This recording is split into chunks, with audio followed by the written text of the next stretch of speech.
அமைப்பாளர்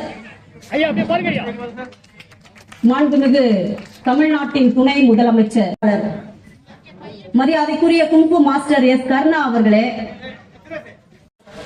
அண்ணன் உதயநிதியின் பிறந்த நாளை சென்னை தெற்கில் உள்ள மக்களோடு இணைந்து கொண்டாடிட வேண்டும் என்பதற்காகவும் கழகத்தின் சாதனைகளை எடுத்துரைக்கின்ற பொதுக்கூட்டங்களாகவும் 182 கூட்டங்களை வடிவமைத்தவர் இவர் எதை தொட்டாலும் சாதனை, எதை செய்தாலும் சாதனை, அனைவருக்கெல்லாம் முன்மாதிரியாக இருக்கக்கூடிய ஒரு மாவட்ட செயலாளரை பெற்றிருக்கிறோம் என்பதிலே பெருமிதம் கொள்கின்றோம். எங்களுடைய பெருமைமிக்க தென்சென்னை மாவட்ட செயலாளர் மாண்புமிகு மருத்துவ மற்றும் மக்கள் நல்வாழ்வுத்துறையின் அமைச்சர் அண்ணன் மா சுப்பிரமணியன் அவர்களை இந்த 194வது வட்டத்தின் சார்பாக அவருக்கு வணக்கங்களை தெரிவித்துக் கொள்கிறோம். மொழியிலும் இனிய தமிழ் மொழியால் வலிமையான கருத்துக்களால் தென்சென்னை நாடாளுமன்றத்தையே அதிரச் செய்து கொண்டிருக்கின்ற தென்சென்னை நாடாளுமன்ற உறுப்பினர் பேராசிரியர் முனைவர் அக்கா தமிழச்சி தங்கபாண்டியன் அவர்களே, உடைய மாண்புமிகு தமிழ்நாட்டின் முதல்வர் அவர்கள் மக்களுக்கு ஏற்படுத்தி இருக்கக்கூடிய அந்த நலத்திட்டங்களில் அரசு மருத்துவமனைகள், ஆரம்ப சுகாதார நிலையங்கள், சுகாதார நலவாழ்வு மையங்கள், கலைஞர் நூற்றாண்டு பன்னோக்கு மருத்துவமனைகள், கலைஞர் நூற்றாண்டு நூலகங்கள், பள்ளி கட்டிடங்கள், சிறுவர் பூங்காக்கள், பணிக்கு செல்லும் மகளிர்கள் தங்குவதற்கான இலவச விடுதிகள், போக்குவரத்து நெரிசலை தவிர்க்க சாலை விரிவாக்க பணிகள், மேம்பாலங்கள், மெட்ரோ ரயில் முனையங்கள் என இது மாதிரியான பல திட்டங்கள் இங்கே செயல்படுத்தப்பட்டு கொண்டிருப்பதை நாம் இங்கே கண்கூடாக பார்த்து கொண்டிருக்கின்றோம் இல்லையா? அது மட்டுமல்ல, எப்பொழுதெல்லாம் தமிழ்நாட்டில் திராவிட முன்னேற்ற கழகம் ஆட்சி கட்டிலில் அமர்கின்றதோ அப்பொழுதெல்லாம் மாநிலங்களின் வளர்ச்சி பட்டியலில் தமிழ்நாடு எப்போதும் முன்னோக்கி செல்லக்கூடிய நிலை இருந்து கொண்டிருக்கின்றது. உப்பிட்டவரை உள்ளளவும் நினை என்று சொல்வார்கள். அதற்காக உப்பையா கொடுக்க முடியும்? உப்போடு சேர்த்த உணவை தானே கொடுக்க முடியும். அந்த உணவை சீக்கிரமாக சமைப்பதற்கான அந்த கேஸ் அடுப்பையும் அந்த கேஸ் சிலிண்டரையும் தந்தவரை நாம் மறந்து விடலாமா? விறகு அடுப்பும் மண்ணெண்ணெய் ஸ்டவ்வுமாக இருந்த பாத்திரங்களில் கரை, நம்முடைய கைகளிலே கரி, அதோடு இருந்த நம்முடைய வாழ்க்கையை மாற்றியவர், நம்முடைய வாழ்க்கை முறையை மாற்றியவர் முத்தமிழறிஞர் டாக்டர் கலைஞர் அவர்கள். அவரை நாம மறந்து விடலாமா? அவரை விட வேற யாராவது புதுசா ஒருத்தர் வந்தா நம்முடைய வாழ்க்கை முறையை மாத்திட போறாரு? சொல்லுங்க அன்பிற்குரிய தாய்மார்களே, என் முன்னால் அமர்ந்திருக்கின்ற சகோதரிகளே, இதெல்லாம் நீங்கள் நினைவில் கொள்ள வேண்டும்.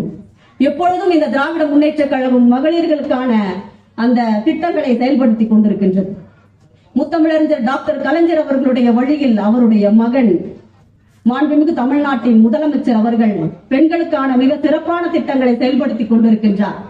என் முன்னால் அமர்ந்திருக்கின்ற மகளிர்கள் ஒரு நிமிடம் நான் இங்கு சொல்ல போகின்ற நம்முடைய முதல்வர் அவர்கள் அறிவித்த இந்த திட்டங்களை எல்லாம் நீங்க கொஞ்சம் கவனமா கேட்டீங்கன்னா ஒரு சில மணி நேரங்களில் உங்களுக்கு அதற்கான பயன் கிடைக்கும் என்பதை நான் இந்த நேரத்தில் தெரிவித்துக் கொள்கின்றேன். மகளிருக்காக உரிமை தொகை 1000 ரூபாய் தந்தது. மகளிருக்காக கட்டணம் இல்லாத இலவச பேருந்து திட்டத்தை கொண்டு வந்தது. அரசு பள்ளி மாணவர்களுக்கு காலை உணவு திட்டத்தை கொண்டு வந்தது.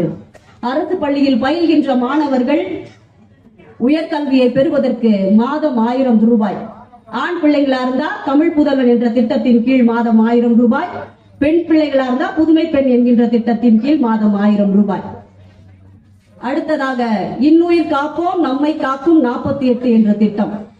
சாலை விபத்துல காயம் அடைறாங்க, நம்ம வழியில போறோம் பாக்குறோம், அவங்கள அப்படியே போட்டுட்டு ஒரு செல்ஃபி எடுத்துட்டு அதை ரீல்ஸ்ல போடுறது, இந்த லைக் வாங்குறதுக்காக அந்த மாதிரி இல்லாம அவர்களை பக்கத்தில் இருக்கிற மருத்துவமனைக்கு அழைத்து சென்று அந்த உடனடியாக அந்த சிகிச்சை முறைகளை மேற்கொள்ள செய்கின்றவர்களுக்கு சன்மானமாக இந்த திராவிட முன்னேற்ற கழகம் அவர்களுக்கு சன்மானமும் தருகின்றது. அந்த காயப்பட்டவர்களுக்கு 48 மணி நேரம் ஆகக்கூடிய அந்த சிகிச்சை செலவுகளையும் திராவிட முன்னேற்ற கழகமே ஏற்றுக்கொள்கிறது.